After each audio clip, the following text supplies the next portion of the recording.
Here is the Avast Security News Roundup for the week ending January 20th, 2023. NortonLifeLock warns that hackers breached password manager accounts. Gen Digital, formerly Symantec Corporation, and NortonLifeLock is sending data breach notifications to customers, informing them that hackers have successfully breached Norton password manager accounts in a credential stuffing attack. According to a letter sample shared with the Office of the Vermont Attorney General, the attacks did not result from a breach on the company, but from account compromise on other platforms. The same type of credential stuffing attack was also just used on PayPal accounts, and you can read about that incident in the link listed. Gen Digital supplied the following response. We have secured 925,000 inactive and active accounts that may have been targeted by credential stuffing attacks. Systems have not been compromised, and they are safe and operational. But as is all too commonplace in today's world for bad actors to take credentials found elsewhere, like the dark web, and create automated attacks to gain access to other unrelated accounts. We have been monitoring closely, flagging accounts with suspicious login attempts, and proactively requiring those customers to reset their passwords upon login, along with additional security measures to protect our customers. We continue to work with our customers to help them secure their accounts and personal information. You can read more at Bleeping Computer. Microsoft could lay off as many as 11,000 employees this week. Microsoft could announce wide sweeping layoffs within the next few days. The possibility of the tech giant laying off a significant part of its workforce was first reported by Sky News and later corroborated by Bloomberg. Sky put the number of the cuts at approximately 5% of the company's 220,000 person workforce, or about 11,000 employees total. Bloomberg said it couldn't find out the scale of the layoffs, but reported they could affect a number of engineering divisions, and that they're set to be significantly larger than other rounds of job cuts undertaken by Microsoft over the last year. Read more at Engadget. Watch out for phishing attacks after the latest credit breach. Experian again. Experian, one of the biggest consumer credit reporting bureaus, likely put your full credit history into the hands of identity thieves last year. On Monday, news broke of a major flaw in the company's website, which allowed anyone with your name, address, birth date, and social security number to bypass a security check and get to your report. Considering how many data breaches have leaked all the information needed by identity thieves, including the massive 2017 Equifax hack, you can now assume your private financial info is out on the web. Read more on PCWorld.com.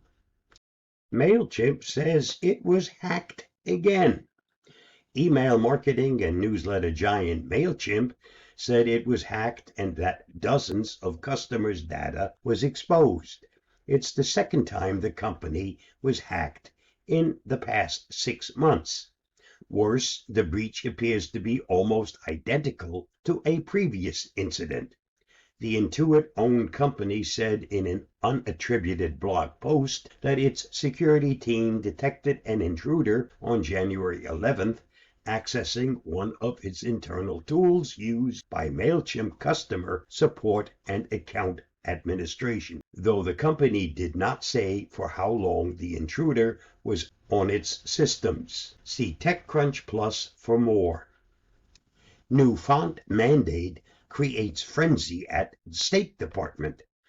The font style used by the U.S. State Department is changing, promoting complaints from employees who find the change to be an inconvenience. Secretary of State Antony Blinken sent an email to the State Department headlined, "The Times New Roman are a-changing," a la Bob Dylan, saying they will be changing the font for high-level internal documents to a larger sans serif font, Calibra, from Times New Roman, which has been used for more than 2 decades. Our Secretary of State must have a special skill, which wastes taxpayers' money and agitates employees all at the same time. Read more at Gizmodo. Amazon plans to wind down Amazon Smile by February 20th, 2023. Thanks to the support of Amazon shoppers, St. Jude Children's Research Hospital is the first charity to reach the milestone of $15 million in funds raised for its mission through the Amazon Smile program. This is just one of the charities that will feel the impact of Amazon's decision to stop the Amazon Smile program on February 20th, 2023. In its notification, Amazon stated that the program has not grown to create the impact that we had originally hoped. They will now support their own select projects like Housing Equity Fund, Amazon Future Engineering, Community Delivery Program, Amazon Disaster Relief, and Community Giving. I have always used the Smile link to make my purchases, which also support my charity of choice. If Amazon removes that choice, I will personally drop my Amazon Prime account. Maybe if enough people choose that same option, Amazon will continue allowing us to choose who should benefit when we shop via Amazon. If you're an Amazon Prime member, you've also received this notice from Amazon. Read more at Engadget.